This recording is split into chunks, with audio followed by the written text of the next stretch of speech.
बेहतर करने की कोशिश हमारी इंडस्ट्री कर रही है, तो अच्छी बात है, हम सबको करना चाहिए। ऐसे लोग को क्या बोला जाए, ऐसे लोग के ही कारण भोजपुरी इंडस्ट्री में लड़ाई होती है। पवन भैया का नया फिल्म की शूटिंग हो रही है, जिस फिल्म का नाम है जियो मेरी जान। इस फिल्म में का एक लुक वायरल हुआ है जिसमें भैया पागल का रोल किए हैं। तो खेसारी लाल ने बोला कि मेरे फिल्म फरिश्ते में का कॉपी किया जा रहा है। तो आप लोग को बता दे, पवन भैया आज तक किसी का न कॉपी किए और नहीं करेंगे। तो पवन सिंह ने किया उसी पर रेंग रहे हो, और जो पवन सिंह करेगा उसी पर रेंगोगे। पहला ब्रांड पवन सिंह ही है।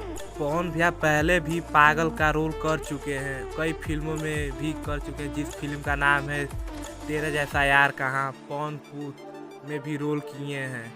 फिल्म में पागल का रोल दिया गया होगा तो भैया किए हैं, तो क्या खेसारी लाल का ही कॉपी किए हैं?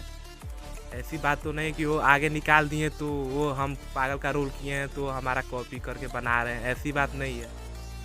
जिसमें फिल्म में जैसा रोल दिया जाता है वैसा किया जाता है।